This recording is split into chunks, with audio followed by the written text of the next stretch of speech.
नमस्कार. Global talks मध्ये आपल्या सगळ्यांचं मी आपली मृदुला खूप खूप स्वागत करते. सध्या गणपती बाप्पा चराचरात व्यापलाय. गणपतीची विविध रूप आहेत. म्हणजे आपल्या घरातला गणपती, शेजारच्यांचा गणपती, कदाचित सार्वजनिक मंडळातला गणपती. वेगवेगळ्या स्वरूपामध्ये आपल्याला तो गणपती दिसतो.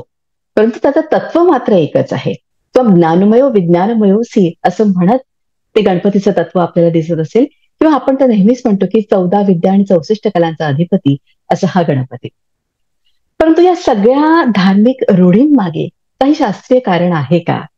गणपतीला आपल्याला वेगवेगळ्या अंगाने समजून घेणं खूप गरजेचं आहे. मनात विचार येतो की हे कोणाकडून समजून घ्यावं. आणि त्यावेळेस एकच विचार माझ्या मनात आला, ते म्हणजे वणीचे विद्या वाचस्पती प्राध्यापक स्वानंद कुंड. तर मी त्यांना बोलवलं आणि त्यांनी आपलं आमंत्रण स्वीकारलं आणि आज ते आपल्या बरोबर आहे. चला तर त्यांचं स्वागत करूया. स्वानंदजी, आपलं खूप खूप स्वागत. मला माहिती की सध्या तुम्ही अतिशय जय व्यस्त गजानन. आहात. जय गजानन. खूप व्यस्त आहात, तरी देखील वेळ काढून तुम्ही आलात. खूप छान वाटतंय. फार कमी वेळ आहे आपल्याजवळ की तुमची इतकी प्रचंड ओळख करून देण्यासाठी. परंतु आपल्या प्रेक्षकांसाठी म्हणून मी सांगते की प्राध्यापक स्वानंद कुंड हे गाणपत्य संप्रदायाचे उपासक आहेत. स्वानंदजी हे वणी येथील लोकमान्य टिळक महाविद्यालय मध्ये प्राध्यापक आहे. संस्कृत विभागाचे ते विभाग प्रमुख आहेत. त्यांनी आजवर 70हून अधिक असे ग्रंथ प्रकाशित केले आहेत. त्यातील 50 ते 55 ग्रंथ हे तर गजाननाच्या तत्वज्ञानावर आधारित आहेत. त्याचबरोबर आपण बघतो की 21 श्री गणेशोपासना ही जी ग्रंथ मालिका आहे त्याचं नाव Limca book of world records मध्ये आलं आहे. जसं संस्कृत भाषा तुम्हाला माहिती आहे की किती कठीण आहे समजायला. संस्कृत भाषेचं त्यांनी सुबोध असं मराठीमध्ये रसग्रहण केलं आणि गिरवाण वाणी हे जे त्यांचं युट्यूब चॅनल आहे ते देखील इंटरनॅशनली अतिशय ॲक्लेम असं चॅनल आहे. अनेक पुरस्कार त्यांना लाभलेले आहेत. त्यामध्ये आपण बघतो आहे की श्रीमंत दगडूशेठ गणपती पुणे येथील मोरया जीवन गौरव पुरस्कार असो आणि असे कितीतरी. आणि एक खास ओळख म्हणजे श्रीराम जन्मभूमी प्राणप्रतिष्ठेच्या सोहळ्यामध्ये त्यांना खास करून धर्माचार्य म्हणून आमंत्रित करण्यात आलं होतं आणि फार मोठा सत्कार त्यांचा झाला होता. खरोखरच आज मला खूप छान वाटतंय की अशा प्रकारचे ज्येष्ठ आणि श्रेष्ठ तत्वज्ञानी अभ्यासक आपल्या बरोबर आहेत. पुन्हा एकदा त्यांचं स्वागत करूया. दाम्पत्य संप्रदायाचे आपण अभ्यासक आहात. त्या संदर्भात सुरुवातीला मला जाणून घ्यायला आवडेल आणि गणपतीचं हे जे अस्तित्व आहे त्याविषयी आपल्याला काय वाटतं आणि त्या अनुषंगानं गणपतीची काय व्याख्या करता येईल? जय गजानन. जय गजानन. सर्वप्रथम तर या आभासी माध्यमातून आपल्यासोबत भेटण्याची ही संधी उपलब्ध करून दिली त्याबद्दल मृदुलाताईंचं सर्वप्रथम मनपूर्वक धन्यवाद. या निमित्ताने आपण सगळेजण माझ्या मोरयाचा धर्म जागो असं म्हणत मोरयाला वेगवेगळ्या अंगाने समजून घेण्याचा निश्चितपणे प्रयत्न करू. सर्वप्रथम आपण लक्षात घेतलं पाहिजे की वेगवेगळ्या प्रकारचे संप्रदाय तुमच्या माझ्या शास्त्रांनी सांगितले. त्या संप्रदायामध्ये जसा विष्णूंची उपासना करणारा वैष्णव संप्रदाय आहे, जसा शंकरांची उपासना करणारा शैव संप्रदाय आहे, शक्तीची उपासना करणारा जसा शाक्त संप्रदाय आहे, किंवा सूर्याची उपासना करणारा जसा सौर संप्रदाय आहे, तसा गाणपत्य नावाचा हा संप्रदाय आहे. यामध्ये भगवान गणेशांची उपासना केली जाते. पण गणेशांची उपासना करत असताना गाणपत्य संप्रदायाचे हे वेगळे पण आपल्याला व्यवस्थित लक्षात घेतलं पाहिजे की आपल्या डोक्यात गणेशाची जी कल्पना आहे, जी सर्व रूढ असलेली, ती गाणपत्य संप्रदायाची कल्पना नाही. गाणपत्य संप्रदाय परब्रह्म परमात्म स्वरूपामध्ये भगवान ओंकार ब्रह्मरूपामध्ये गणेशाची उपासना करतो आणि म्हणून अशा निर्गुण निराकार स्वरूपातल्या गणेशाची उपासना करणारा जो वर्ग, त्या वर्गाला गाणपत्य संप्रदाय असं म्हणतात. तर गणपती बाप्पाच्या जन्माविषयी त्याच्या निर्मितीविषयी अनेक आख्यायिका आहे. म्हणजे शंकर पार्वतीचा पुत्र गणपती असं आपण म्हणतो आणि त्याचबरोबर पार्वतीच्या मळापासून देखील त्याची निर्मिती झाली आहे अशी देखील एक आख्यायिका आहे. म्हणजे आपला जो संप्रदाय आहे त्या दृष्टीनं कसा बघतो? बिलकुल. सगळ्यात महत्वाची गोष्ट तर पहिल्यांदा आपल्याला हीच भूमिका बदलावायची आहे किंवा आपल्या मनातून काढून टाकायची आहे की भगवान गणेश हे केवळ शिवपार्वती पुत्र आहेत. हा, शिवपार्वती पुत्र स्वरूपात त्यांची उपासना अनेक जागी निश्चितपणे केली आहे. त्याच्या मागच्या वेगवेगळ्या कथा आहेत, त्याचा संदर्भ मी आपल्याला सांगितलं. पण गणेशांचे असेही अनेक अवतार आहेत. म्हणजे जसं आपल्याला ही एक गणेश चतुर्थी म्हणून माहिती आहे, वास्तविक गणेश जन्म हा एकच नाहीये. गाणपत्य संप्रदायात 5 वेगवेगळे गणेश जन्मोत्सव केले जातात. त्यातले 2 आपल्याला ऐकून माहिती असतात. एक जसा हा भाद्रपद शुद्ध चतुर्थीला केला जातो, तसा माघ शुद्ध चतुर्थीला आपण गणेश जयंती म्हणतो आणि गणेश जन्म साजरा करतो.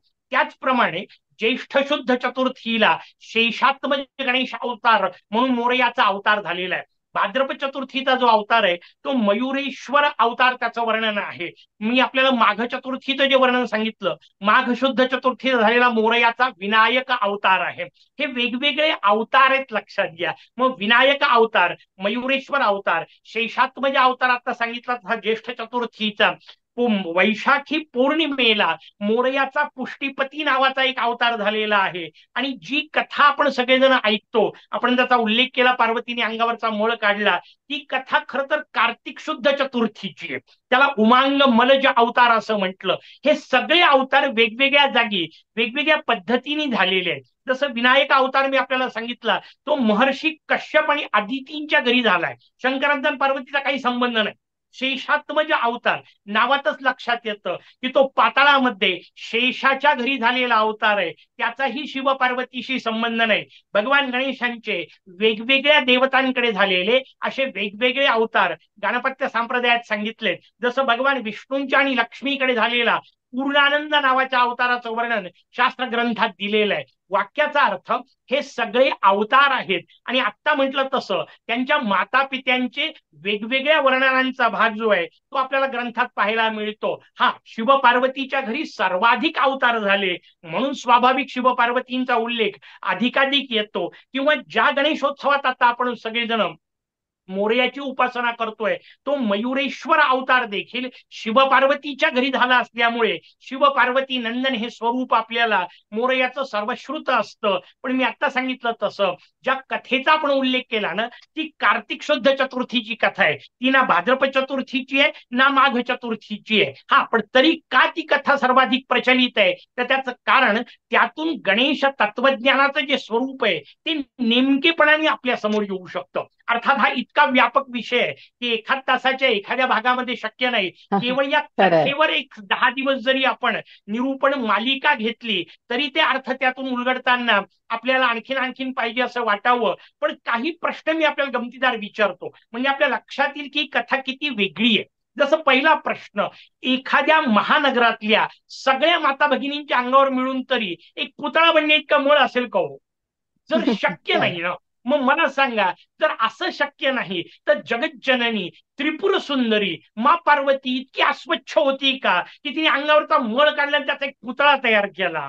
मी मग आमचे हळदीबद्दलही कीर्तनकार ऐकलंय प्रवचन, की हळदीपासून पण निर्मिती झाली आहे असंही हा काहीशी. नाही, हरिद्रा गणपती हे पुन्हा एक वेगळं व्रत सांगितलं. मग आमच्या बरं. पुराणकार प्रवचनकारांनी काही गोष्टी केल्या की त्यामुळे तिने अंगावरच्या चंदनाची उटी काढली किंवा सगळे लावलेले जे लेप होते ते काढले, त्यापासून निर्मिती केली. तेही शक्य नाहीये, लक्षात घ्या. मग काय सांगायचंय शास्त्रकारांना? जसा हा प्रश्न तसे आणखीन अनेक प्रश्न आहेत या कथेला पाहिल्यानंतर. जसं आणखीन पुढचा प्रश्न लक्षात घ्या. समजा तुम्ही आम्ही घरी निघालो, आपल्या समोर आपला मुलगा किंवा नातू आडवा आला आणि त्यांनी दार अडवलं, आतमध्ये जाऊ नको म्हटलं, आपण काय करू? साधा हिशोब आहे, आपण त्याला उचलून घेऊ, त्याचे लाड करू, त्याच्या सकट आत जाऊ की त्याला मारून टाकू? मग भगवान शंकर इतके क्रोधी आहेत का की त्यांनी आपल्याच मुलाने दरवाजा अडवला म्हणून त्याला मारून टाकलं? बरं, पुढची महत्वाची गोष्ट, भगवान शंकरांच्या हातात हत्यार कोणतं? काही काही गोष्टी व्यवस्थित समजून घेतल्या पाहिजे. भगवान शंकरांच्या हातामध्ये हत्यार आहे त्रिशूळ, आणि त्रिशूळ हे छातीत नाही तर पोटात खुपसून मारण्याचं हत्यार आहे, लक्षात घ्या. त्रिशूळाने मस्तक कसं काय उडेल? पण उडालं. बरं ठीक आहे, उडालं, 2 मिनिटं मान्य करू. त्यानंतर जेव्हा देवी पार्वती प्रचंड संतापली तेव्हा ते मस्तक म्हणे सापडलं नाही. सापडलं नाही तर काय शक्य आहे? कसं संभव आहे मला सांगा? शोधायला कोण होते? तुमच्या माझ्यासारखे सामान्य माणसं आहेत आणि त्यांना सापडलं नाही हे आपण समजू शकतो. पण जिथे भगवान ब्रह्मदेव आहे, भगवान विष्णू आहे, भगवान शंकर आहे, देवी पार्वती स्वतः आहे, यांना सापडलं नाही असं अनंत कोटी ब्रह्मांडात काय असेल? बरं ठीक आहे, नाही सापडलं, चला दुसरं बसवायचं ठरवलं. कोणाला पाठवलं?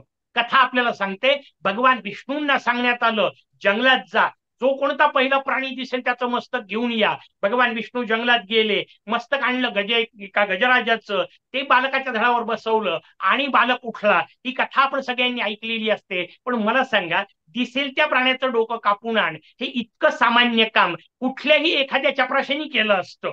त्याच्याकरता अगदी. वैकुंठनाथ विष्णूंना पाठवायची काय गरज आहे? बरं, दुसरी गोष्ट, ती जंगलात गेले असं वर्णन आहे. मला सांगा, कथा सगळी चालू आहे हिमालयावर, कैलास पर्वतावर, भगवान शंकरांच्या निवासस्थानी. तिथं जंगल कुठं सापडलं? बरं, सापडलं तर सापडलं, त्या जंगलात हत्ती कसा सापडेल?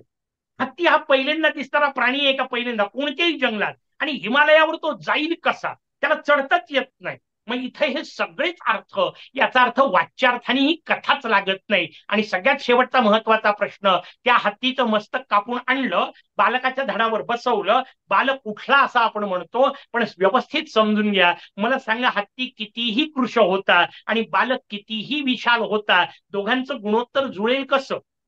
हे सगळे बरोबर. प्रश्न मी टिंगल करण्याकरता नाही विचारत आहे, या कथेला काहीतरी आपला बुद्धिभ्रम करण्याकरता नाही करताय. हे प्रश्न विचारल्यानंतर आपल्या लक्षात येईल की कथा केवळ वाच्यार्थाने लागत नसते, केवळ वरपांगी अर्थाने लागत नसते, त्याच्यामागचे गूढार्थ समजून घ्यावे लागतात. मग ते गूढार्थ कसे समजून घ्यायचे, आता फक्त त्याचं केवळ निर्देशन करतो आपल्या समोर. लक्षात घ्या, भारतीय या कथा आध्यात्मिक स्वरूपाच्या कथा आहेत. आणि अध्यात्मात एक सूत्र आहे, जे पिंडी ते ब्रह्मांडी.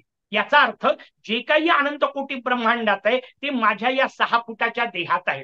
मग या 6 फुटात शोधायचंय. म्हणून लक्षात घ्या, पाश्चात्य विज्ञानाला काही शोधायचं असलं तर ते मोठमोठ्या दुर्बिणी करून बाहेर पाहतात. भारतीय ऋषीमुनींना काही शोधायचं असलं की ते डोळे मिटतात, आत पाहतात. कारण सगळं या 6 फुटात शोधायचंय. मग माझ्या देहात मला पार्वती शोधावी लागेल, माझ्या देहात मला तिचा मूळ शोधावा लागेल, तेव्हा आपल्याला कथा कळेल. कारण ही अंतरयात्रा आहे, लक्षात घ्या. मग त्या पद्धतीने कथा, माझ्या शरीरात पार्वती कशी शोधायची, अर्थात त्याच्यावर भरपूर विवेचन आहे, पण आता आपल्याला फक्त निर्देश सांगतो की शरीरामध्ये स्त्रीलिंगी असणारी गोष्ट. कारण शरीर म्हणताना हे बाहेरचं शरीर नाही, याला स्थूल देह म्हणतात. या स्थूल देहाच्या आतमध्ये जो सूक्ष्म देह आहे, ज्याच्यामध्ये प्रामुख्याने अंतःकरण चतुष्टय शब्द वापरला, मन बुद्धी चित्त अहंकार, बाकी अनेक घटक आहेत, पण मन बुद्धी चित्त अहंकार यातली फक्त बुद्धी स्त्रीलिंगी आहे, लक्षात घ्या. म्हणजे बुद्धी म्हणजे पार्वती. हे एकदा समजून घेतलं ना की मग आपल्याला कथेचे सगळे पदर उलगडत जातात. त्या बुद्धीला शुद्ध व्हायचंय. स्नान करायचंय म्हणजे काय? शुद्ध व्हायचंय, पवित्र व्हायचंय. त्या शुद्धते करता बुद्धीला शुद्ध व्हायचं असेल तर स्नानाचा नाही, ध्यानाचा मार्ग आहे. म्हणून ती ध्यान करायला बसली. ध्यान करायला बसली तर बाहेरून काही आलं नाही पाहिजे. म्हणून तिने नंदीला सांगितलं, दारावर उभा राहा, कोणालाही आत सोडू नको. थोड्या वेळाने भगवान शंकर येतात. आता शंकरांना हम्म. अडवणं नंदीच्या हातात नाहीये. शरीरामध्ये समजून घ्या, नंदी तत्व समजून घ्यावं लागेल. मग त्याचे सगळे गुणधर्म आपल्याला, खूप विस्तृत विषय आहे, पण ते गुणधर्म खरंय. समजून घेतले आपल्या लक्षात येईल की मन हे असं तत्व आहे की जे नंदी सारखंच काम करतं. म्हणजे नंदी जसा सातत्याने एकच काम करतो, विचार न करता करतो, न थकता तेच काम पुन्हा पुन्हा करत राहतो, इकडून तिकडे तिकडून इकडे चक्रा मारतो, मनाची रचना तशीच आहे. मग त्या मनाला ती बुद्धी सांगते, बाहेरून काही येऊ द्यायचं नाही. मग ध्यानाला बसला की माणूस डोळे बंद करतो, बाहेरून काही पाहायचं नाही, काही ऐकायचं नाही. याच्याकरता नजर बंद केली, पण पंचायत उलटी होते. डोळे बंद केले की जास्त दिसायला लागतं. कारण डोळे उघडे ठेवल्यानंतर जेवढं समोर आहे तेवढंच दिसणार आहे. डोळे बंद केल्यानंतर जे आतमध्ये आजपर्यंत साठवलेलं आहे ते दिसणार आहे. त्याला वेदांताचा फार मोठा शब्द चिदाभासाचे संस्कार अशा पद्धतीने वापरले, ते आतून येतात, ते बाहेरून नाही येत आहेत, लक्षात घ्या. आणि त्यांना अडवणं मनाच्या हातात नाही, कारण ते जीवात्म्याचा विषय आहे. त्या जीवात्म्याची सत्ता जी आहे ती मनावर चालणार आहे. त्यामुळे मन जीवात्म्याचा आहे. जसं नंदी भगवान शंकराचा आहे, लक्षात घ्या. नंदी पार्वतीचा गण नाही, तो पार्वतीचा ऐकतो, कारण पार्वती शंकराची आहे म्हणून. त्याच्या पलीकडे तो पार्वतीचा गण नाहीये. तसं मन बुद्धीचं ऐकतं कुठपर्यंत, जोपर्यंत जीवात्मा की बुद्धी असा संदर्भ त्याच्या समोर येत नाही, आणि असा त्याच्या समोर गोंधळ आला की ते जीवात्म्याचं आहे, ते बुद्धीचं ऐकत नाही. पार्वतीला प्रचंड राग येतो. हे वाक्य व्यवस्थित समजून घ्या, अत्यंत बारकावे त्यातले. पार्वतीला लज्जा आली हे आपण समजू शकतो. ती स्नान करत होती, वाच्यार्थाने जरी अर्थ लावला, हम्म. स्नानगृहात अचानक पती आला, स्त्री सुलभ भावनेने तिला लज्जा आली हे समजू शकतो. राग यायची काय गरज आहे? पण राग आलेला आहे. तिने मैत्रिणींना काय सांगितलं? तिने मैत्रिणींना अचानक शंकर आत आले ही समस्या सांगितली नाही. ती म्हणते, मी सांगितलं असून सुद्धा नंदी कसा ऐकत नाही. म्हणजे तिला धक्का कुठं बसलेला आहे, तिला शंकर आले याचा धक्का नाहीये, मी सांगितल्यावर नंदीनी ऐकलं नाही याचा धक्का आहे. आणि हा धक्का का आहे, तर त्याचं उत्तर, नंदी माझा गण आहे, ही तिची भूमिका आहे, मी त्याची मालकीण आहे, ही तिची भूमिका आहे. आणि हे जे मी आणि माझं आहे त्याला शास्त्रकारांनी मळ असं म्हटलं. हे हम्म. मळ बाजूला वाळल्याशिवाय परमात्मा भेटत नाही. आणि म्हणून मळापासून निर्माण होतो याचा अर्थ पार्वतीचा मळ जातो, म्हणजे बुद्धीचं ममत्व आणि अहंकार, सगळेच विकार बाकीचे, त्या विकारांचे जे लेप बुद्धीवर चढलेत ते लेप जोपर्यंत दूर होणार नाही तोपर्यंत परमात्म्याचा साक्षात्कार होणार नाही. हा त्याच्या मागचा गांभीर्य पूर्वक असा प्रकारचा आध्यात्मिक अर्थ असतो. मग त्याच्या पलीकडच्या प्रत्येक गोष्टीला अर्थ लावता येईल. म्हणजे विष्णूंनाच का पाठवलं, जंगल म्हणजे काय, अर्थात हा व्यापक विषय आहे. पण एक गोष्ट मात्र मुद्दाम आपल्याला सांगतो, काय आणलं, त्याचं उत्तर आहे गज मस्तक आणलं. आणि तो शब्द फार महत्वाचा असतो. संस्कृत ही इतकी कोमलांगी भाषा आहे की तिला भाषांतराचा स्पर्शही सहन होत नाही. त्याच्यामुळे संस्कृतचे अर्थ शब्द संस्कृत मध्येच समजून घ्यावे लागतील. गज म्हणजे गजच, हत्तीचं डोकं नाही, एलिफंट फेसेड गॉड तर बिलकुल नाही, समजून घ्यावं लागेल आपल्याला ते. मग गज म्हणजे काय, तर गज शब्दामध्ये ग आणि ज असे दोन अक्षर आहेत. आता गंमत पाहिजे या अक्षरांची, हे अक्षर पलटवले की ज ग तयार होतं. आता जगाचं तुम्ही वर्णन करू शकता, हे जग कधीतरी निर्माण झालेलं आहे म्हणजे साधी आहे, हे जग कधीतरी नष्ट होणार आहे म्हणजे शांत आहे, या जगात वेगवेगळे भाग आहेत म्हणजे सावयव आहे. वेगवेगळे शब्द आपण सलग वापरू शकतो, जे साधी आहे, शांत आहे, सावयव आहे, सगुण आहे, साकार आहे, परिवर्तनीय आहे, त्याला म्हणतात जग. याच्या जे हो. विपरीत म्हणजे याच्या जे विरुद्ध, याचा अर्थ जे अनादी अनंत निर्गुण निराकार परब्रह्म त्याला म्हणतात गज. आणि हेच ज्यांचं आनन म्हणजे ओळखण्याचं माध्यम त्याला म्हणतात गजानन. भगवान वा. गजानन शब्दाचा इतका दिव्य अर्थ असतो. आणि या कथा अशा आध्यात्मिक अंगाने समजून घेतल्या तर आपल्याला त्यातला खरा अर्थ नेमकेपणाने आपल्यापर्यंत पोहोचू शकतो. खरंय. आता इथे एक मला महत्वाचा प्रश्न विचारायचा आहे. वेगवेगळ्या देवतांनी गणेश वंदना केलेली आहे. तर ती गणेश वंदना करत असताना त्यांनी वेगवेगळं स्थान महात्म्य सांगितलं आहे. ती स्थानं कोणती? बिलकुल, अत्यंत सुंदर प्रश्न. गणपत्य संप्रदायाला भगवान गणेशांचं जे परब्रह्म परमात्म स्वरूप अपेक्षित आहे त्या स्वरूपाबद्दल मी आपल्याला बोलत होतो. हे स्वरूप शिवपुत्र नाही. मग ते स्वरूप कसं आहे, मोरगाव नावाचं भगवान गणेशांचं सर्वश्रेष्ठ क्षेत्र आहे. त्या क्षेत्राचं वर्णन करताना गणपत्य संप्रदायातले एक अधिकारी सत्पुरुष भगवान अंकुशधारी महाराज त्यांनी एक श्लोक लिहिला. एका श्लोकात दिव्य वर्णन केलं. सगळ्या श्लोकावर नाही विवेचन करणार, पण ते म्हणतात निजे भू स्वानंदे, जणू काही तो स्वानंद लोक आहे. स्वानंद हे भगवान गणेशांच्या निवासस्थानाचं नाव. भूस्वानंद याचा अर्थ जणू काही भूमीवरचा स्वानंद. मोरगाव क्षेत्राला भूस्वानंद म्हणतात. निजे भूस्वानंदे जडभरत भूम्याम परतरे, ती जडभरत भूमी म्हणून तिचं वर्णन केलं. तिथे राहणारे तुरियायाम स्थिरे परम सुखदे त्वम निवससी मयूराया नाथ त्वमसीच मयूरेश भगवन. हे मोरया, तू मयूरा म्हणजे मायेचा नाथ आहे म्हणून तुला मयूरेश असं म्हणतात. आणि शेवटच्या ओळीत ते फार सुंदर शब्द वापरतात, अतस्त्वाम संध्याये, म्हणून मी तुझी उपासना करतो, तुझं ध्यान करतो. कसा आहेस तू, शिव हरी रवी ब्रह्म जनकम. भगवान शंकर, भगवान विष्णू, भगवान ब्रह्मदेव, शक्ती आणि सूर्य या पंचेश्वरांचाही जनक असलेला मोरया, यांचा पुत्र नाही, या सगळ्यांचा जनक असलेला मोरया, हा मोरया अपेक्षित आहे गणपत्य संप्रदायाला. त्याची उपासना करायची आहे. आणि म्हणून लक्षात घ्या, पुराणांची एक पद्धत असते. ते पुराण ज्या देवतेचं असतं त्या देवतेला सर्वोच्च स्थानी ठेवून ते वर्णन करतात. म्हणजे समजा तुम्ही जर शिवपुराण उघडलं तर भगवान शंकर ही सर्वोच्च देवता असते. विष्णू शंकरांच्या समोर विष्णू ब्रह्मदेव इत्यादी सगळे त्यांना शरण येतात. ही रचना शिवपुराणात असते. पण तुम्ही भागवत उघडलं तर तिथे भगवान विष्णू सर्वोच्च देवता असते. मग शंकर अडचणीत येतात आणि ते भगवान विष्णूंना शरण येतात. ही प्रत्येक पुराणाची रचना आहे. त्या त्या देवतेची उपासना करणाऱ्या त्यांच्या त्यांच्या भक्तांना आपली देवता सर्वोच्च वाटणे ही स्वाभाविक रचना त्याच्या मागे असते. पण लक्षात घ्या, जरी अशी रचना असली तरी शिवपुराणात ज्या वेळा वर्णन येतं की भगवान शंकर स्वतः भगवान गणेशांची उपासना करतात, तेव्हा ते भलेही 2 श्लोकात असेल पण ते वर्णन फार महत्वाचं असतं. केव्हा वर्णन आहे? शिवपुराणामध्ये युद्धकांड नावाच्या भागामध्ये आपल्याला हे वर्णन पाहायला मिळतं. जेव्हा त्रिपुरासुर मारण्याचा विषय आला, बरी गमतीची लीला नाहीये, भगवान शंकरांच्या आयुष्यातली फार मोठी लीला. तो त्रिपुरासुर जेव्हा मरत नाही तेव्हा स्वाभाविक भगवान शंकरांना प्रश्न पडला, कारण त्यांनी आपलं पाशुपत नावाचं दिव्य अस्त्र वापरलं. ते वापरल्यावरही जेव्हा यश येत नाही, आता करायचं काय? कारण विश्वातलं शेवटचं अस्त्र येते, त्याच्या पलीकडचं काय वापरायचं? स्वाभाविक भगवान शंकर काळजीत पडले आणि आकाशवाणी झाली, असं शिवपुराण सांगतं. आकाशवाणीने सांगितलं की जोपर्यंत तुम्ही गणेश उपासना करणार नाही तोपर्यंत तुम्हाला यश प्राप्त होणार नाही. भगवान शंकर देवी पार्वतींना बोलवतात आणि दोघांनी मिळून जिथे गणेश उपासना केली त्या स्थानाला सध्या आपण श्री क्षेत्र रांजणगाव म्हणून ओळखतो. त्रिपुरारी वरद स्वरूपामध्ये त्रिपुरारी त्रिपुर राक्षसाचा आरी म्हणजे शत्रू, म्हणजे भगवान शंकर, त्यांना वर देणारे म्हणून त्रिपुरारी वरद असे भगवान आपल्याला रांजणगावला पाहायला मिळतात. भगवान विष्णूंनी स्थापन केलेलं क्षेत्र, प्रत्येकाच्या कथा पुन्हा सांगितलं तसं एकेकावर एक एक कथा भाग घ्यावा, इतक्या व्यापक कथा आहेत. पण आपण निदान सूची पाहू. भगवान विष्णूंनी सिद्धटेकला गणेशांची स्थापना केली. भगवान ब्रह्मदेवांनी हेऊरला गणेशाची स्थापना केली. भगवती पार्वतीने लेण्याद्रीला गणेश स्थापना केलेली आहे. पण हे सगळे क्षेत्र आपल्याला माहिती आहेत, लक्षात घ्या.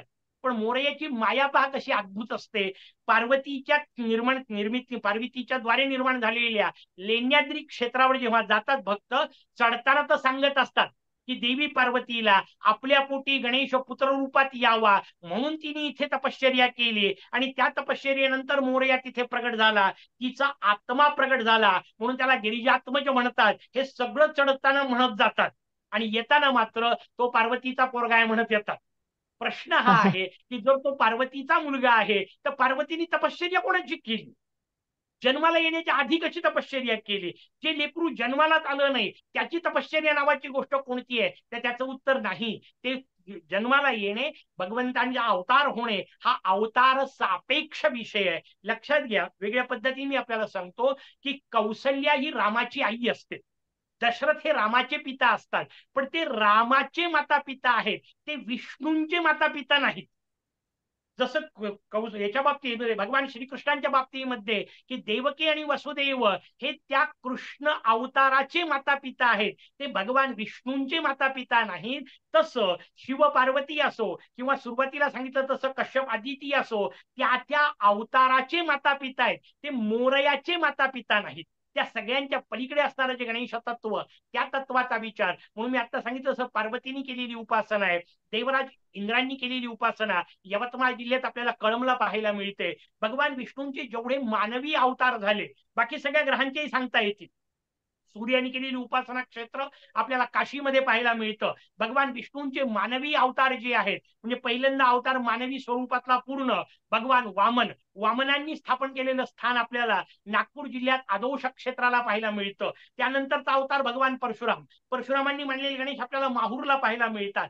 भगवान रामचंद्रांनी स्थापना केलेले गणेश कळंब नावाचं क्षेत्र आहे धाराशिव जिल्ह्यामध्ये, तिथे आपल्याला पाहायला मिळतं. विद्याधीशपुरामध्ये कर्नाटकामध्ये दक्षिणेमध्ये आपल्याला विद्याधीशपुरामध्ये भगवान रामचंद्रांनी स्थापन केलेले गणेश पाहायला मिळतात. भगवान श्रीकृष्णांनी मांडलेले गणेशाचे 2 स्थानं तुमच्या माझ्या महाराष्ट्रात आहेत. एक यवतमाळ जिल्ह्यात दारव्हा नावाचं स्थान आहे, तिथे भगवान श्रीकृष्णांनी पुष्टीपती नामक गणेशाची स्थापना केली आहे. आणि दुसरं मोरगाव पासून चौफुल्याकडे जात असताना सुपे नावाचं गाव आहे, तिथेही भगवान श्रीकृष्णांनी मांडलेली पुष्टीपती अशी गणेशाची विग्रह आजही आपल्याला पाहायला मिळतो. ते स्थान पाहायला मिळतं. सांगायची गोष्ट, सगळ्या देवी देवतांनी सुद्धा आपापल्या संकट काळामध्ये ज्याचं ध्यान केलेलं आहे ते चरण आहेत माझ्या मोरयाचे. आणि मोरया सर्व पूज्य आहे, सर्वाधी पूज्य आहे. वा, फार सुंदर विवेचन केलं तुम्ही. तर इकडे आपण बघतोय की संतांनी देखील गणेश वंदना केली आहे. अशी पाहिली तर गणपतीची अनेक प्रतिमा आहेत, अनेक प्रतीक आहेत, परंतु संतांनी त्यांना परब्रह्म स्वरूपात बघितलंय. त्याविषयी काय सांग?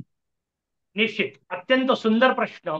आपण ही जी भूमिका पाहतोय ना, की परब्रह्म परमात्म स्वरूप गणेश, ओंकार ब्रह्म गणेश. लक्षात घ्या, जेवढ्याही संतांनी गणेश वंदना केली ती पार्वती पुत्राची केलेली नाहीये, शिवनंदनाची केलेली नाही. म्हणजे उल्लेख येतील एखाद्या वेळा तसा शब्दाचा, पण ते उपासना त्याची नाही करत आहेत, ते वंदन त्याचं नाही करत आहेत. अगदी माऊलींचा हिशोब पहा. माऊलींनी सुरुवात काय केली? ओम नमोजी आद्या वेद प्रतिपाद्या जय जय स्वसंवेद्या आत्मरूपा देवा तूची गणेशू. म्हणजे ते ज्याला ओंकार म्हणतात, ज्याला आद्य तत्व म्हणतात, वेद प्रतिपाद्य म्हणतात, स्वसंवेद्य आत्मरूप म्हणतात, त्याच्याच करता ते म्हणतात देवा तूच गणेशू. तूच गणेश आहे. याचा अर्थ त्या परब्रह्म तत्वालाच ते गणेश म्हणतायत, त्या आत्मतत्वाला ते गणेश म्हणतायत, त्या ओंकार ब्रह्माला गणेश म्हणतायत. आणि किती सुंदर रचना आहे माऊलींची. केवळ माऊलींची गणेश वंदना एवढ्या विषयावर आपल्याला म्हटलं तसं या सगळ्या विषयावर केवळ उल्लेख म्हणून आपल्या समोर सांगतो. वेगवेगळ्या युट्यूब चॅनलवर आपल्या मालिका उपलब्ध आहेत. म्हणजे केवळ बरं. ज्ञानदेवांची गणेश वंदना एवढ्यावरच 30 भागांची मालिका आपल्याला सहजपणे स्वानंद गजानन कुंड याच युट्यूब चॅनलवर पाहायला मिळू शकते. आपण त्याचा जरूर आस्वाद घ्या. सांगायचं मला आपल्याला की त्या ओंकाराकडे कसं पाहतात, तर ओंकाराच्या 3 मात्रांचा विचार आपल्याकडे अ उ म अशा 3 मात्रांमध्ये ओंकाराचा विचार केला जातो. माऊलींनी त्या मात्रा मोरयाचे अवयव स्वरूपात मांडल्या. माऊली शब्द काय वापरतीये? आकार चरण युगुल, उकार उदर विशाल, मकारू महामंडल, मस्तकाकारे. आकार हे मोरयाचे पाय आहे, उकार हे मोरयाचं उदर आहे, मकार हे मोरयाचं मस्तक आहे. जणू काही अ उ म मधून जो ओंकार साधणार आहे तो ओंकार म्हणजेच मोरया आहे. मोरया वेगळा नाहीये, ओंकाराच्या मात्रा मोरयाचे अवयव आहेत. या एकेका मात्रेतून एक एक देवता उत्पन्न झाल्याचं पुढे आपल्याला सगळ्या शास्त्रांमध्ये वर्णन आहे. आणि मग ते वर्णन जगद्गुरु तुकोबाराय वापरतात. सगळ्या संतांमध्ये एक वाक्यात आहे, लक्षात घ्या. तुकोबारायांचा अभंग आपल्या सगळ्यांना ऐकून असलेला, माहिती असलेला ओंकार प्रधान रूप गणेशाचे काय वर्णन करतात तुकोबा? तुकोबा शब्द वापरतात. आकार तो ब्रह्मा, उकार तो विष्णू, मकार महेश, मानियेला ऐसे तिन्ही देव, जेथोनी उत्पन्न तो हा गजानन मायबाप. कोणत्या मोरयाचं वर्णन करतायत? शिवपुत्राचं नाही करतायत, पार्वती नंदनाचं नाही करतायत. ब्रह्मदेव विष्णू शंकर ज्या ओंकारातून निर्माण होतात ते ओंकार ब्रह्म हे ज्याचं स्वरूप आहे, मोरया तू तो आहे. सगळ्या संतांच्या एक वर्णनामध्ये आपल्याला पाहायला मिळतील. एक समर्थांची मजेदार ओवी आपल्याला सांगतो. आत्माराम नावाचा दिव्य ग्रंथ आहे. समर्थ रामदास स्वामींनी आत्मारामाच्या सुरुवातीला गणेश वंदना, ती वरतून पाहताना लक्षातही येत नाही गणेश वंदना आहे, समजून घ्यावं लागेल. काय सुंदर शब्द वापरले. समर्थ म्हणतात, जयावरी लटिकाची आळ आला, जो माया गौरी पासोनी जाहला, झालाची नाही त्या अरूपाला रूप कैचे.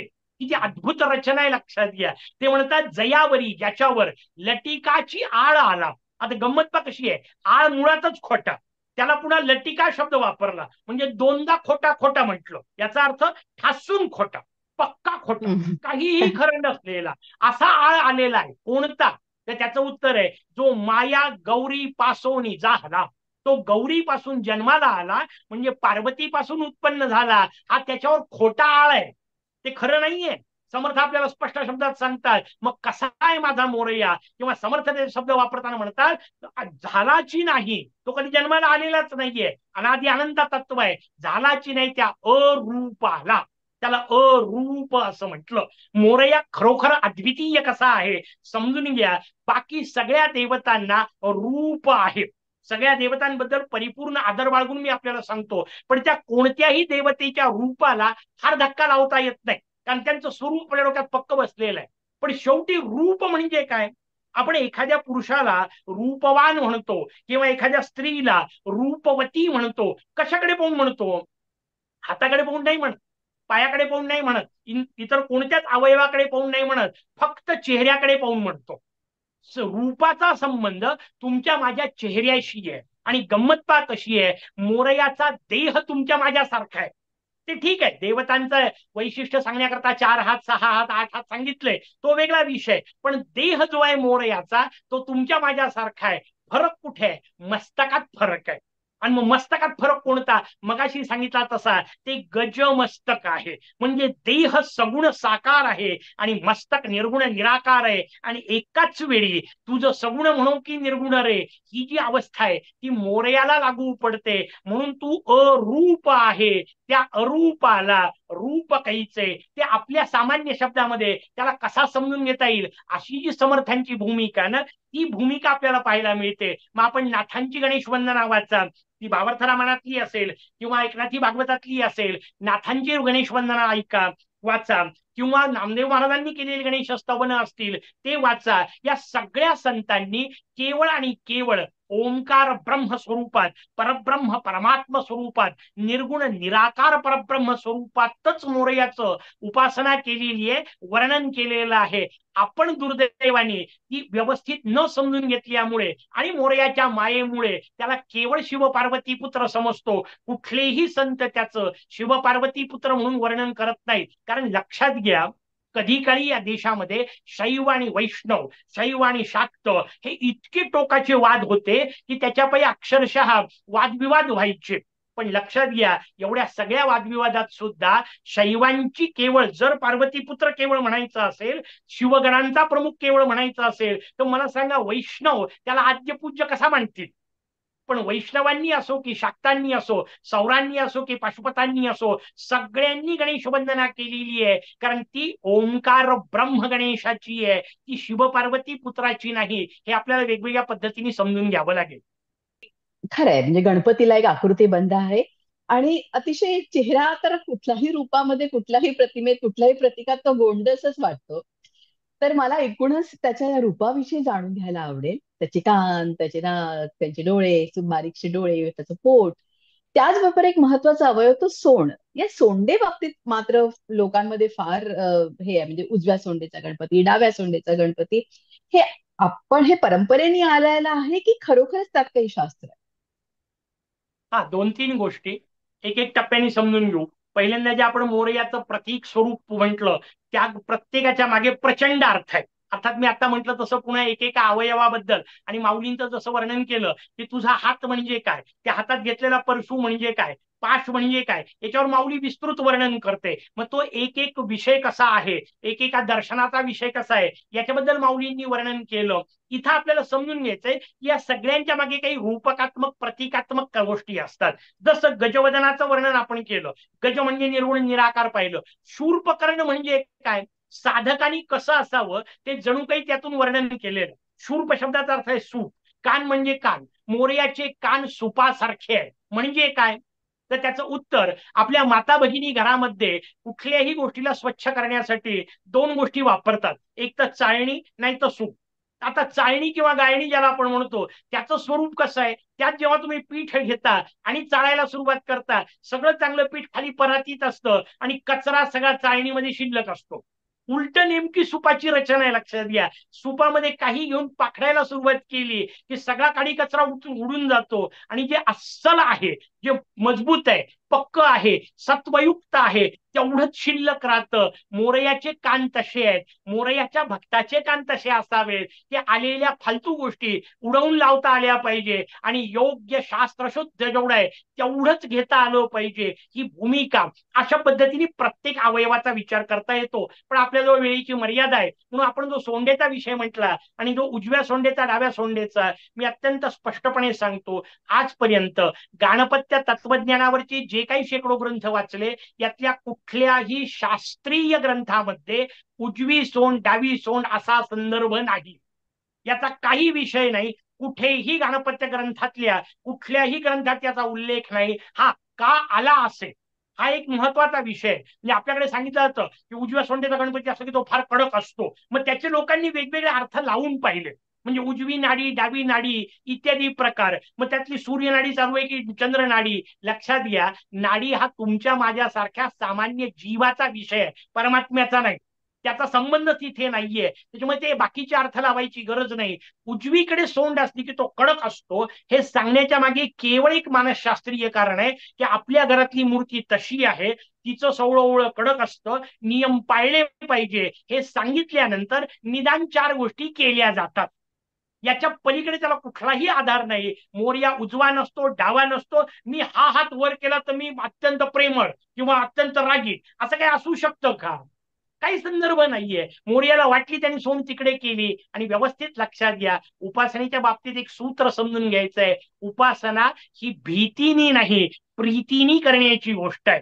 त्याच्यामुळे मोरयावर प्रेम करावं. तो मंगलमूर्ती आहे, तो काही कोणाचा अमंगल करत नाही. आणि ज्याला ज्याला अशी शंका येते ना, त्यांनी स्वतःला एक समजून घ्यावं. लक्षात घ्या, या जगामध्ये सध्याची लोकसंख्या 7.5 अब्ज पर्यंत आहे. मग मला सांगा, 7.5 अब्ज पैकी सगळे लोक सोडून एकटा तुम्हाला त्रास द्यायला एवढा मोरया रिकामा आहे का? त्याच्यामुळे मोरयानी माझंच असं का केलं असा ज्यांना प्रश्न पडतो, मोरया काही करत नाही. तुमच्या पूर्वकर्मानुसार तुम्हाला फळं मिळालेली असतात, हे व्यवस्थित समजून घ्यायचं. आणि पूर्वकर्मानुसार फळं मिळाले रडण्याकरता नाहीये. कारण मला आज जे मिळतंय ते जर माझ्या पूर्वकर्माचं फळ असेल तर मला उद्या काय मिळायचं हे ठरवून मी आज कर्म करणे, याच्यासाठी तो सिद्धांत सांगितलेला असतो. त्या दृष्टीने उपासना आहे. उपासना दुःख टाळण्यासाठी नाही. व्यवस्थित समजून घ्या. भगवंतानी सुद्धा अवतार रूपात जेव्हा आले तेव्हा सगळ्या भगवंताला दुःख सहन करावे लागले. सुटले नाही त्याच्यातून. ना भगवान राम सुटले, ना भगवान श्रीकृष्ण सुटले. दुःख येणारच आहे. आलेल्या दुःखाला धीर गंभीरपणे आपल्या नैतिक पातळीला न सोडता सामोरं जाण्यासाठी उपासना असते, हे समजून घ्यायचं. दुःख येणारच आहे, ते प्रारब्धाचा विषय आहे, त्या पद्धतीने येतील. आलेल्या दुःखातून शांतपणे बाहेर पडण्यासाठी आणि त्यावेळी मानसिक स्थिती व्यवस्थित ठेवण्यासाठी उपासना आहे. हे उपासनेचं सूत्र आपण व्यवस्थित लक्षात घेतलं पाहिजे. कुठलाही कार्यारंभी आपण गणपतीचं स्मरण करतो. विष्णू आहे, महादेव आहे, देवी आहे. कुठेही आणि कुठल्याही राज्यात आपण गेलो तरी सुरुवातीला अ, आरंभी करू विरती गणपतीची, की बाबा हे कार्य सुकर होऊ दे. त्यामागचं काय शास्त्र आहे? तर शास्त्रकारांनी सांगितलं, उपासना ओंकार ब्रह्माची करायची. उपासना ही कुठल्या देवतेची नसतेच. म्हणजे भगवान जगद्गुरु आद्य शंकराचार्य स्वामी महाराज जेव्हा पंढरपूरला येतात तेव्हा त्यांनी केलेली रचना पहा, म्हणजे आपल्याला उपासनेचं सूत्र नेमकेपणाने कळेल. ते आपल्यासमोर शब्द काय वापरतात? परब्रह्म लिंगम भजे पांडुरंगम. मी पांडुरंगाची पूजा नाही करत आहे, मी पांडुरंगाची उपासना नाही करत आहे. पांडुरंगाच्या माध्यमातून मी परब्रह्माची उपासना करत आहे. मग उपासना शेवटी कोणाची करायची? परब्रह्माची. आणि मग संपूर्ण परब्रह्म स्वरूपात वर्णन कोणाचं? मोरयाचं. कारण बाकी सगळ्या देवांना ब्रह्म असं म्हणतात, मोरयाला ब्रह्मणस्पती असं म्हणतात. या सगळ्या ब्रह्मांचा तो प्रमुख आहे. म्हणून पहिला मान कोणाचा? जसं आपल्याकडे समजा राष्ट्रामध्ये एखादा अद्वितीय कार्यक्रम करायचा असेल आणि सगळ्या श्रेष्ठातल्या श्रेष्ठ लोकांना समजा पत्रिका द्यायची असेल, पहिली पत्रिका कोणाची लिहिणार? त्याचं उत्तर आहे राष्ट्रपतींची. कारण ते सर्वोच्च अधिकारी आहेत. मग पहिला मान जसा राष्ट्रपतींचा असतो किंवा राज्यामध्ये जसा पहिला मान राज्यपालांचा असतो किंवा अगदी नगरामध्ये जसा पहिला मान नगराध्यक्षांचा महापौरांचा असतो, तसं सगळ्या देवतांमध्ये पहिलं स्वरूप कोणाचं, पहिला मान कोणाचा? तर तो मोरयाचा. आणि म्हणून मंगल पद्धतीने ते कार्य पूर्ण व्हावं म्हणून सुरुवातीला मंगल मूर्तीची उपासना म्हणून भगवान गणेशांची उपासना सगळ्यात पहिल्यांदा सगळ्याच ग्रंथांमध्ये सगळ्या शास्त्रांमध्ये वर्णन केलेली आहे. खरंय. ज्या तऱ्हेनं आपण गणपतीची पूजा करतो, ती प्राणप्रतिष्ठा करतो, ती नेमकी त्याच पद्धतीने करणं आवश्यक आहे का? निश्चितपणे यासाठी की शास्त्राचा एक नियम आहे. शास्त्राने जे कार्य सांगितलंय ते जसं सांगितलंय तसं करायला पाहिजे. म्हणजे काय? वेगवेगळ्या पद्धती आपल्याला सांगतो. आता सगळीकडे रूढ झालेला आहे त्याच्याबद्दल मी एकदम बोलू शकत नाही, पण गाणपत्य संप्रदायाची भूमिका मी आपल्याला सांगतो. गाणपत्य संप्रदायामध्ये आचमनापासून विसर्जनापर्यंत फक्त गणेश मंत्र आहे. यात बाकी देवतांचा अव्हेर नाहीये, लक्षात घ्या. कारण जेव्हा सत्यविनायक पूजा केली जाते तेव्हा भगवान विष्णू, देवी लक्ष्मी, भगवान शंकर, भगवती पार्वती या सगळ्यांचीच उपासना सोबत केली जाते. पंचायतन पूजा म्हणून भगवान जगद्गुरु आद्य शंकराचार्य महाराजांनी जी भूमिका मांडली ना, ती गाणपत्य संप्रदायात त्याच्या आधीपासून आहे. त्यांच्या आधीपासून इथे सत्यविनायक व्रतात या सगळ्यांचं वर्णन आहे. मोरगावला जर आपण गेलात, वारंवार मोरगावचं वर्णन याच्यासाठी की ते गाणपत्य संप्रदायाचं सर्वोच्च क्षेत्र आहे. त्या मोरगावला जर आपण गेलात तर पूर्वद्वारावर आपल्याला लक्ष्मी आणि विष्णूंचं स्थान आहे. दक्षिणद्वारावर आपल्याला पार्वती आणि शंकरांचं स्थान आहे. पश्चिमद्वारावर जगदंबेचं, तिच्यासोबत रती मदन आहेत. उत्तरद्वारावर सूर्याचं स्थान आहे. याचा अर्थ हे सगळे पूजनीय आहेत. तुमच्या माझ्यासाठी गावातले वेतोबा म्हसोबा सुद्धा पूजनीय आहेत. कारण ते आपल्यापेक्षा श्रेष्ठच आहेत, लक्षात घ्या. पण जेव्हा मोरयाचं वर्णन येतं तेव्हा हे सगळे खाली येतं. आणि म्हणून गाणपत्य संप्रदायामध्ये आचमनापासून विसर्जनापर्यंत फक्त गणेश मंत्र.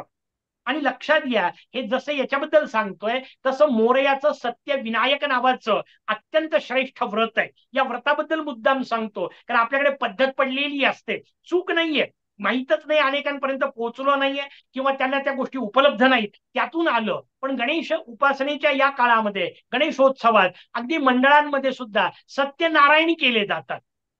आवश्यकता नाही, चूक नाहीये, केलं तर काही वाईट आहे अशातला भाग नाही, पण आवश्यकता नाही. कारण जर मोरयाची उपासना करताय तर सगळे व्रत मोरयाचे असले पाहिजे.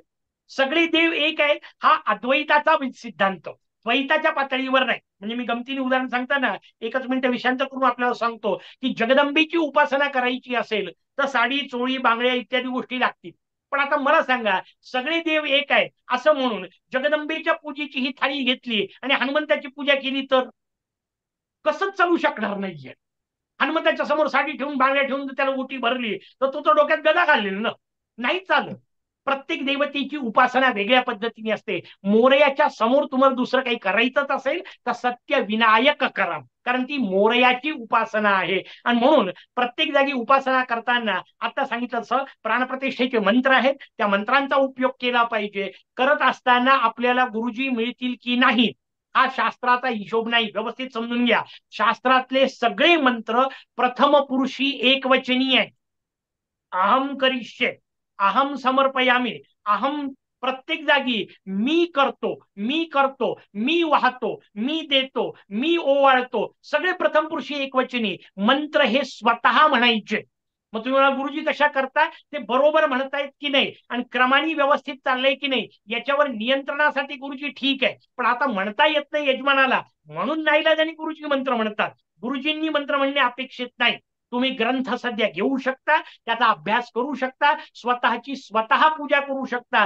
पूजा ही स्वतःच करण्याची गोष्ट आहे, हेही या निमित्ताने मी मुद्दाम आपल्याला सांगतो. आणि म्हणून आचमनापासून विसर्जनापर्यंत केवळ गणेश मंत्र पद्धतीने उपासना केली जाते. यावेळेचं जे व्रत आहे ना गणेश चतुर्थीचं प्रामुख्याने ते पार्थिव व्रत म्हणून सांगितलंय.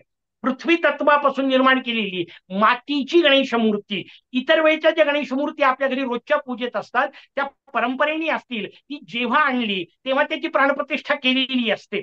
पण ही नवीन मूर्ती आहे, मग ही मूर्ती जर आपल्याला पूजायची असेल तर त्याची प्राणप्रतिष्ठा अनिवार्य आहे. आणि म्हणून ती प्राणप्रतिष्ठेची सगळा जो विधी आहे तो विधी करावा, त्यानुसार मोरयाची स्थापना करावी. म्हणजे त्या मृत्तिका तत्वात प्राण आलेले आहेत या आपल्या संकल्पनेनंतर मोरयाची उपासना करायची आहे, मातीच्या गोळ्याची नाही. आणि म्हणून ती सगळी पद्धती आपल्याकडे गाणपत्य संप्रदायाने सांगितलेली आहे.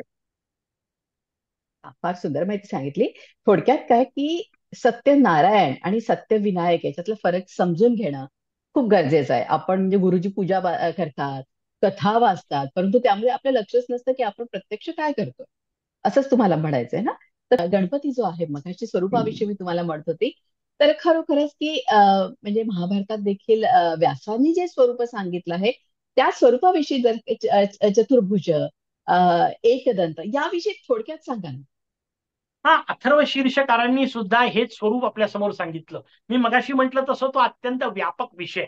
कसं असतं, हं. चार हाताची देवता म्हणजे काय? आपल्याकडे सगळ्या देवतांना अगदी रामचंद्रांसारखे अपवाद जो सोडले, कारण ते स्वतःला मानवच म्हणतात, ते म्हणतच नाही देव, बाकी सगळ्या देवता किंवा प्रामुख्याने देवी पहा तुम्ही, 6 हाताच्या, 8 हाताच्या, 10 हाताच्या अशाच सापडतात. दशभुजा, अष्टभुजा हे स्वरूप सापडतं. कशा करता? आपल्या माता भगिनींना विचारा, त्या घरात सहज तुम्हाला सांगतील. एखाद दिवशी जर 2-4 कामं जास्ती असतील तर ती पटकन म्हणते मला काय 4 हात आहेत का? आता मला सांगा, खरंच 4 हात असते तर कामं खरंच लवकर झाली असते का? नसते झाली. उलट 8 हात असते तर कोणत्या हातात काय घेतलं हे लक्षात घेईपर्यंत वेळ गेला असता. त्यातला विनोदाचा भाग सोडून द्या. सांगायचं काय आहे, 4 हात याचा अर्थ दुप्पट शक्ती. तसं ईश्वरी तत्व हे तुमच्या माझ्यापेक्षा अधिक शक्तिशाली आहे हे दाखवण्याचं ते प्रतीक असतं की त्यांना वेगवेगळे हात असतात. मग ते हात कसे आहेत? मोरया 4 हाताचा, कारण वेगवेगळे अवतार आहेत. विनायक अवतार दशभुज सांगितला, मयुरेश्वर अवतार 6 हातांचा सांगितला, आपल्या समोर असणारा गजानन अवतार कारण तो द्वापार युगातला आहे तो चतुर्भुज सांगितला. वरचे 2 हात पाश आणि अंकुश असतो. पाश याचा अर्थ दोरी, जी सगळ्यांना बांधून ठेवते. दोन कार्य असतात गणपती शब्दाचे. गण शब्दाचा अर्थ समूह, त्याचा पती म्हणजे त्यांना पालन करणारा, सांभाळणारा. मग गणपती जो असतो ते दोन प्रकारचे कार्य, दुष्टांचं नियंत्रण, सज्जनांचं पालन. म्हणून भगवान काय सांगतात, मी कशा करता येतो, परित्राणाय साधूनाम विनाशायच्या दुष्कृताम. हे जे दोन कार्य आहेत ना, ते मोर्याच्या 4 हातात आहेत, लक्षात घ्या. वरचे 2 हात दुष्ट शक्तींच्या नियंत्रणासाठी आहेत, म्हणून बांधायसाठी पाश, त्यांच्यावर अंकुश असला पाहिजे. अगदीच नाही जमलं तर काही वेळा खंडोळ्यात करावे लागतात, म्हणून परशु पण घेतलेला असतो. पण हे झालं दुष्टांचं. सज्जनांचं काय, त्यांच्यासाठी वरद, वर देणारा हात असला पाहिजे. आणि चौथ्या हातात मोदक असतो. किती सुंदर शब्द आहे. मोद शब्दाचा अर्थ आनंद, क म्हणजे करणारा. जो तुमच्या जीवनात मोद म्हणजे आनंद भरतो त्याला मोदक असं म्हणतात. मोरयाच्या कृपेने आपल्या आयुष्यातली प्रत्येक गोष्ट मोदक व्हावी हा त्याच्या मागचा गूढार्थ असतो. अशा वेगवेगळ्या पद्धतीने आपल्याला हे मोरयाच्या सगळ्या गोष्टींना समजून घेता येतं. खरंय. आणि म्हणूनच आपण इकडे बघतो की भाद्रपद चतुर्थी आणि भाद्रपद चतुर्दशी म्हणजे भद्र हा देखील काळ देखील त्याच्या येण्याचा आहे, हे देखील आपल्याला आनंददायी अशीच ती गोष्ट आहे. तर गणपतीला मूलाधार चक्राची देवता असं म्हणतात, त्यामागे काय मीमांसा आहे?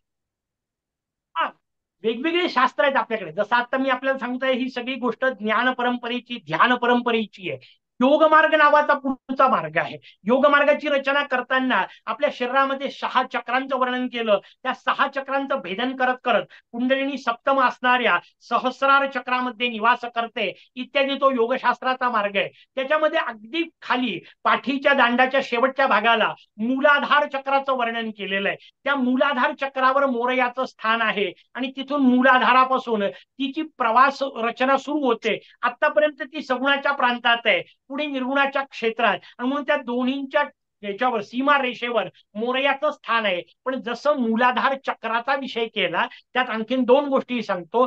पण पुढची महत्वाची गोष्ट, गाणपत्य संप्रदायामध्ये मोरयाचं स्थान सहस्रारामध्ये. याचा अर्थ इथं जे सहस्रदल कमल वर्णन केलं त्यामध्ये वर्णन केलेला हा एक अर्थ. आणि मूलाधार शब्द जो अथर्व शीर्षात वापरलाय ना, त्याचा एक फारच वेगळा अर्थ आहे. म्हणजे अथर्व शीर्षात असे अनेक शब्द आहेत की जे फार वेगळ्याच अर्थाने आहेत, आपण वेगळ्याच अर्थाने घेतो. त्यातला मूलाधार शब्दाचा चक्राशी संबंधच नाही. सगळ्याचं जे मूळ, त्या मूल शब्दाला मायाजीला म्हणतात. त्या मूल मायेच्या आत तू राहतो म्हणून तू मूलाधार स्थितोसी नित्यम अशा शब्दात अथर्व शीर्षकार वर्णन करतात. वा, फार सुंदर माहिती तुम्ही सांगितली.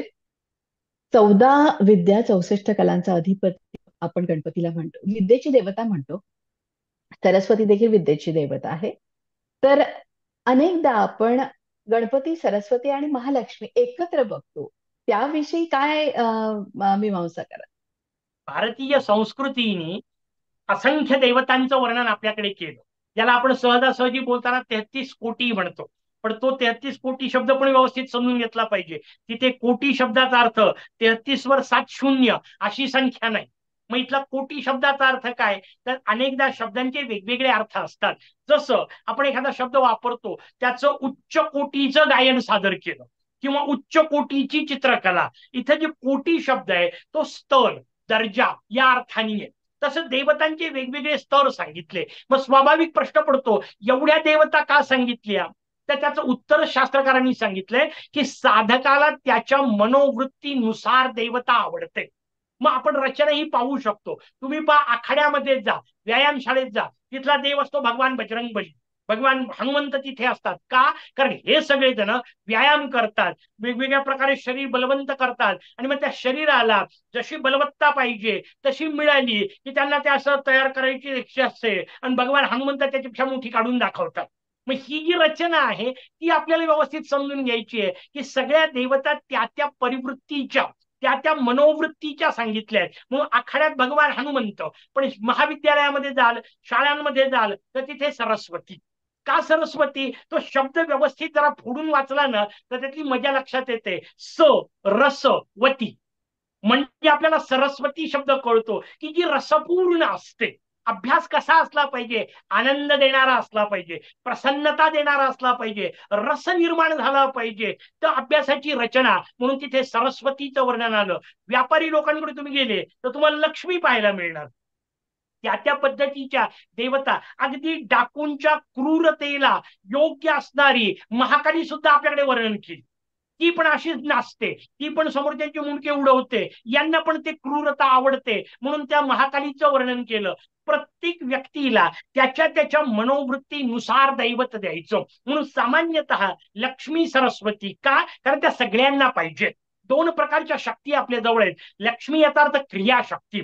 तुमच्याजवळ जे साधनं आहेत त्या साधनांचा विषय जो आहे त्याला लक्ष्मी असं म्हणतात. मग पद, पैसा, प्रतिष्ठा सगळ्या गोष्टी आहेत त्या सगळ्या लक्ष्मीच्या प्रांतातल्या. दुसरी गोष्ट बुद्धिमत्ता असते, आणि म्हणून दुसरी गोष्ट बुद्धी. त्याला गाणपत्य संप्रदायात सिद्धी आणि बुद्धी असे दोन नाव आहेत.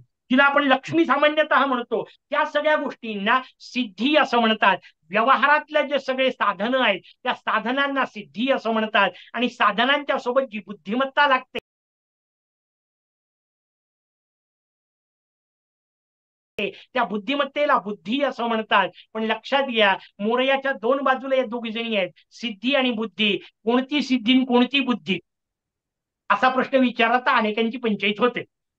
गंमत शास्त्रकारांनी सांगितली, त्याच्या मागचे भाव व्यवस्थित लक्षात घ्या. मोरयाच्या डाव्या हाताला जी आहे ती सिद्धी, मोरयाच्या उजव्या हाताला जी आहे ती बुद्धी. फरक काय आहे? मोरया म्हणतो सिद्धी आवश्यक आहे, बुद्धी आवश्यक आहे, दोन्ही माझ्याच आहे, पण सिद्धी डावीकडे आहे याचा अर्थ गौण आहे, बुद्धी उजवीकडे ठेवली याचा अर्थ श्रेष्ठ आहे. का? कारण बुद्धीनी सिद्धी मिळवता येते, सिद्धीनी बुद्धी नाही प्राप्त करता येत.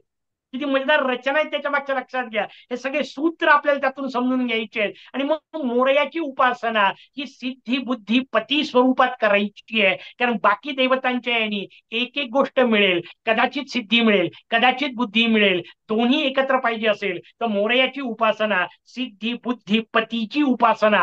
म्हणून या तिघांचं एकत्रित वर्णन. सरस्वती हे बुद्धीचं प्रतीक आहे, लक्ष्मी हे सिद्धीचं प्रतीक आहे. लोकांना ते शब्द माहिती आहेत म्हणून त्या रचना केल्या जातात. सिद्धी बुद्धी सह मोरया ही उपास्य देवता असते.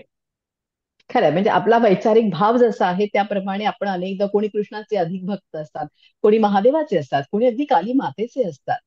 अगदी साधा प्रश्न आहे, अगदी सगळ्यांना सर्वसामान्य लोकांना पडणार आहे की गणपतीला मोदक का आवडतात, गणपतीला दुर्वा का प्रिय, किंवा त्याचबरोबर गणपतीचं वाहन मूषक का, या संदर्भात काय सांगा? बिलकुल, आता म्हटलं तसं पूर्ण एक एक प्रवचनाचा एक एक विषय आहे. पण ठीक आहे, थोडक्यात आपण समोर घेऊ. मोदक शब्दाचा मगाशी जसा अर्थ सांगितला की मोद म्हणजे आनंद निर्माण करणारा, मोरयाचा तो प्रसाद आहे. लक्षात घ्या, मोरयाच्या समोर आपण ठेवतो तेव्हा तो नैवेद्य असतो, पण मोरया समोरून आपण घेतो तेव्हा तो प्रसाद आहे. आणि प्रसाद म्हणून जीवनात कोणती गोष्ट स्वीकारली ना की मग मोदच मोद आहे, आनंदच आनंद आहे. म्हणून मोरयाच्या मोदकाचा विचार आपल्या समोर केला. दुर्वा शब्दाचाच अर्थ तो आहे, दुःखान वारयती सा दुर्वा, जी दुःखाला दूर करते.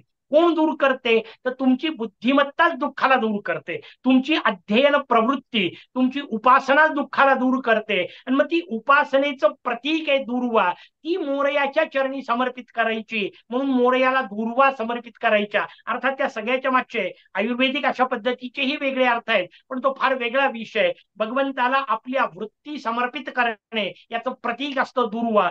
फुलं सुद्धा संस्कृत शब्द वापरा म्हणजे फुला वाहण्याचा कोणत्याही देवतेला त्याच्या मागचा भाव लक्षात येईल. संस्कृत मध्ये फुलांकरता शब्द आहे सुमन. काय समर्पित करायचं? सुमन समर्पित करायचंय. नुसतं फुल व्हायचं नाहीये, झाडावर त्याच्याच कृपेने उगवलंय, ते काढलं आणि तुम्ही वाहिलं, तुमचं काय कौतुक. सुमन समर्पित करायचंय. नारळ हे प्रतीक आहे बुद्धीचं. जसं नारळाला गुच्छ असतात, जशी करवंटी असते, आतमध्ये जल असतं, तसं आपलं मस्तक म्हणजे आपली बुद्धी, मन आणि बुद्धी भगवंताच्या चरणी समर्पित करणे याला फुलं वाहणे आणि नारळ चढवणे असं म्हणतात. या पद्धतीने आपण त्या गोष्टी समजून घेतल्या पाहिजे. मूषक हे मोरयाचं वर्णन केलं. मूषक हे काळाचं प्रतीक आहे. एवढंच फक्त आता सांगतो, मी म्हटलं तसं ते फार व्यापक विषय आहे, प्रत्येक पैलू समजून घ्यावे लागतील. पण काळाचं अगदी प्रतीक आहे मूषक. काळ जसा सगळ्या गोष्टींना कुरतडून कुरतडून नष्ट करतो तसा मूषक सगळ्या गोष्टी कुरतडतो. म्हणजे जसा उंदीर, उंदीर हे प्रतीक आहे, उंदरावर नाही बसता येत, उंदीर हे केवळ प्रतीक म्हणून वापरलं. जसा तो उंदीर सगळ्या गोष्टी कुरतडतो तसा काळ सगळ्या गोष्टीला कुरतडतो आणि त्या काळावर ज्याची सत्ता चालते त्या त्रिकालातीत त्रय जो आहे, कालत्रयातीत जो आहे, त्या मोरयाला मूषक वाहन असं म्हणतात. हे त्याच्या मागचे रूपकात्मक अर्थ असतात. वा, फार सुंदर विवेचन केलं तुम्ही. धन्यवाद. म्हणजे कितीतरी माहिती तुमच्याकडून घेण्यासारखी आहे, परंतु अव्याहत खरं तर आपलं हे विवेचन चालू शकतं, पण कुठेतरी थांबायला हवं. परंतु मला तरी देखील अथर्व शीर्षावरती थोडीशी माहिती घ्यायची आहे. ज्या तऱ्हेनं आपण मगाशी मूलाधार चक्राचा एक वेगळा अँगल तुम्ही दाखवला, तसं आपण गणपतीला तो ज्ञानमय विज्ञानमयोसी असं देखील म्हणतो. तर याचं विवेचन कसं करा? भगवान गणेशांच्या सगळ्या स्तोत्रांमध्ये अत्यंत लोकप्रिय असणारं स्तोत्र आहे अथर्वशीर्ष. अगदी अनेकांच्या ते नित्य पूजनाचं, नित्य पठणाचा विषय तो आहे. अथर्वशीर्ष हे केवळ एक स्तोत्र नाहीये, लक्षात घ्या. अथर्वशीर्ष ही साधकाची एक अंतरयात्रा आहे. आपल्याच आतमध्ये उतरायचंय. मला अथर्व हा शब्द नाहीये, अथर्व ही अवस्था आहे. थर्व शब्दाचा अर्थ आहे गती. गती याचा अर्थ काहीतरी हालचाल. हालचाल का करतो? काहीतरी मिळवण्यासाठी. अथर्व व्हायचंय याचा अर्थ आता काही मिळवायचं नाहीये. कृतार्थ अवस्था ज्याला आपण म्हणतो, यथार्थ रीतीने जीवन जे म्हणतो, ती अवस्था आपल्याला प्राप्त करायची आहे. अथर्व व्हायचंय याचा अर्थ गती रहित व्हायचंय. मग त्यासाठी काय लागतं? जोपर्यंत जीवन आहे तोपर्यंत ज्ञान लागतं. आणि म्हणून ज्ञानमयो विज्ञानमयोसी हे मोरयाचं वर्णन अथर्वशीर्षकारांनी केलं. मगाशी जी मी आपल्याला विवेचनात सांगितलं की मूलाधार शब्दाचा केवळ चक्र अर्थ नाही, तसं इथे विज्ञान शब्दाचा आपल्या डोक्यात जो अर्थ आहे तो कुठेच लागू पडत नाही, तो अपेक्षितच नाही. आपण विज्ञान म्हटल्यानंतर इंग्रजीत ज्याला सायन्स म्हणतो तो अर्थ गृहीत धरतो. आणि मग त्या मोरयाच्या सगळ्या पूजेमध्ये कसं विज्ञान आहे आणि वैज्ञानिक पद्धती हे अर्थ जबरदस्ती लावल्या जातात. काही आवश्यकता नाहीये त्याची. तो विज्ञान शब्द आपल्याला समजून घेतला पाहिजे. त्याच्यासाठी पहिले ज्ञान शब्द समजून घेतला पाहिजे. ज्ञान म्हणजे काय? तर आपल्याला एक टप्पा त्यातला, आपण ज्याला ज्ञान म्हणतो त्याला शास्त्र म्हणत नाही, म्हणून त्याला विद्या शब्द वेगळा वापरला. आपण जे सामान्य व्यवहारात जे मिळवतो त्याला अविद्या असं म्हणतात. अविद्या हा वेगळा विषय, विद्या हा वेगळा विषय. ज्ञान शब्द इथे ज्ञानेंद्रियांच्या माध्यमातून म्हणजे शब्द स्पर्श रूप रसगंध या 5 प्रकारच्या ज्या अनुभूती आपण घेतो त्याला ज्ञान असं म्हटलेलं आहे. पहिला टप्पा ज्ञान समजून घ्यावं लागेल.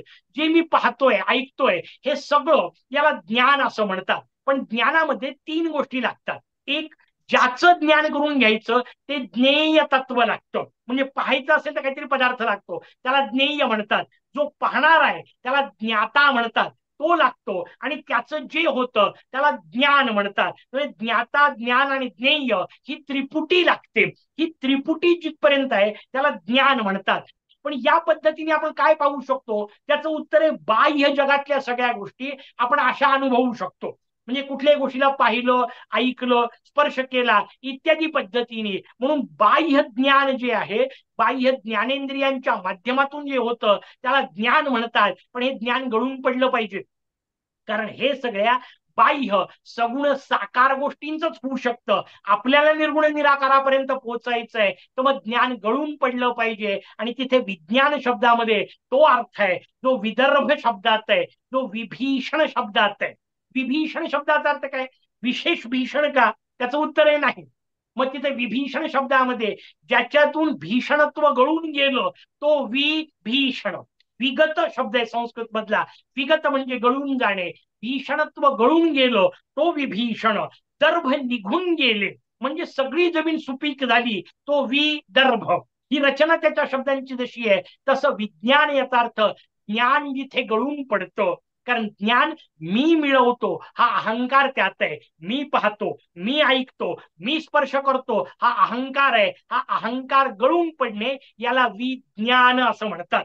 आणि मोरयाच्या समोर जायचं असेल तर हे सगळं गळून पडलं पाहिजे. कारण तो बाहेर पाहता येणार नाहीये, तो बाहेर ऐकता येणार नाहीये. त्यासाठी अंतर्मुख व्हावं लागणार आहे. बाहेरच्या 10 दिशा सोडून द्यावे लागतील आणि आतली एकादशी पकडावी लागेल. बाहेरच्या 3 गुणांचा खेळ सत्व रज तमाचा सोडून द्यावा लागेल. आणि आतली 4थी अवस्था म्हणजे चतुर्थी, कारण त्याला चतुर्थी करणे असं म्हणतात. ज्ञान हे बाहेरचं आहे, विज्ञान याचा अर्थ आत उतरणे. हे जे आत उतरणे आहे ते आपल्याला अपेक्षित आहे. भगवान गणेशांची ही चतुर्थी, याचा अर्थ ही चौथी अवस्था, सत्व रज तमाच्या पलीकडची. सत्व रज तम तीन गुणांचा विचार म्हणून मोरयाला गुणत्रयातीत म्हटलं, कालत्रयातीत म्हटलं, देहत्रयातीत म्हटलं, अवस्थात्रयातीत म्हटलं. जागृती, स्वप्न, सुषुप्ती तिन्हीच्या पलीकडची असणारी तुरीय अवस्था, ती मोरयाची अवस्था. या गणेशोत्सवाच्या निमित्ताने मोरयाच्या चरणी प्रार्थना करू की आपल्याला ती चतुर्थी साधावी, आपल्याला ती चौथी अवस्था, ती अंतर्गत परिपूर्ण आनंदाची अवस्था प्राप्त व्हावी. त्याला स्व आनंद, स्वतःचा स्वतःला होणार आनंद स्वानंद म्हटलं. तो स्वानंद मोरयाचा लोक आहे, निवासस्थान आहे. आपला हा देह स्वानंद व्हावा, त्यात मोरया कायम निवासी असावा. जोपर्यंत देह आहे आणि देह सोडल्यानंतर हा जीवात्मा मोरयाच्या चरणी विलीन व्हावा, यासाठी उपासना आहे. या गणेशोत्सवात आपण त्यासाठी प्रार्थना करूयात. जय गजानन. वा वा वा, फार अप्रतिम. म्हणजे ऐकतच राहावं असं वाटत होतं, परंतु कुठेतरी शेवट करायला पाहिजे. आणि खरोखरच गणपतीच्या या पूजनाने प्रत्येकाच्या आयुष्यात स्वानंद यावा असंच मी म्हणेल. खरोखरच तुम्ही आम्हाला वेळ दिला, इथे आलात, त्याबद्दल मनःपूर्वक धन्यवाद. जय गजानन. जय गजानन. पुन्हा जय कधीतरी गजानन. प्रत्यक्ष भेट. नक्की भेटूया. हो. कधी भारतात आले की सांगा, त्यावेळेला कुठे जिथे असेल तिथे संपर्क करायचा प्रयत्न करू. खूप छान. निश्चितपणे खूप भेटू. चला, जय नक्की. गजानन. जय गजानन.